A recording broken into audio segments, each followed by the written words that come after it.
हमर चैनल पर अहाँ सबके स्वागत अछि। आइ हम एकटा मैथिली गीत माता रानी के लऽ कऽ आयल छी जे कि बड़ नीक गीत अछि। तऽ चलू आइ ई गीत के हम अहाँ सब लग प्रस्तुत करै छी। तऽ गीत प्रारंभ करे से पहले एंड तक ई वीडियो जरूर देखबै ताकि हमर नया नया वीडियो अहाँ के चैनल पर जुड़ जाए। चलो ई गीत के हम अब शुरू करे छी।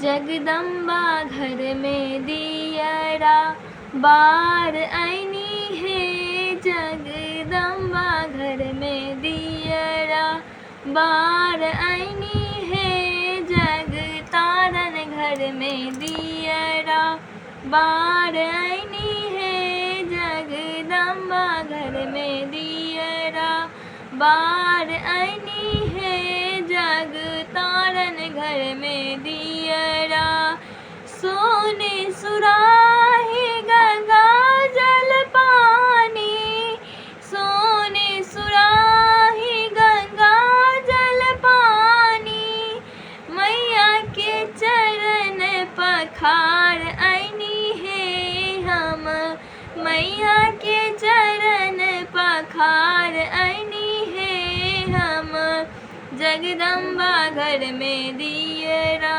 बार आईनी है, जगतारन घर में दियरा बार आईनी है, जगदम्बा घर में दियरा बार आईनी है, जगतारन घर में दियरा कांचन थार कपूर की बातें, कांचन थार कपूर की बातें, मैया के आरती उतार आईनी है हम, मैया के आरती उतार आईनी है, जगदम्बा घर में दियरा बार आईनी है हम, तारन घर में दियरा बार आईनी है, जगदम्बा घर में दियरा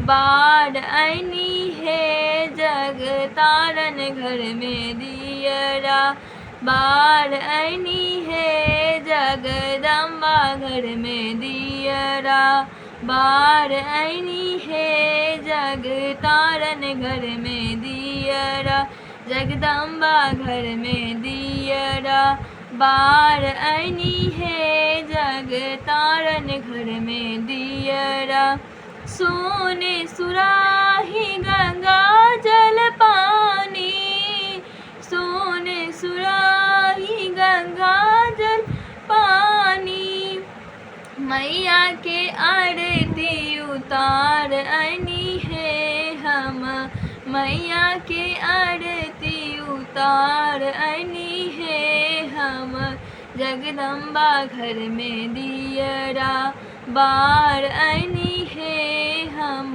तारन घर में दियरा बार गईनी है, जगदम्बा घर में दियरा बार आईनी है, जगतारन घर में दियरा।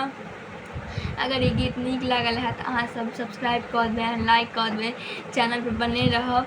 आ ई वीडियो के जरूर अहाँ सपोर्ट करब, कि हम एते मेहनत करे छी, अहाँ सब सपोर्ट नहीं करे छिए, तो सपोर्ट ज़्यादा से ज़्यादा करूँ। तो लाइक कर दें। बाय, राधे राधे।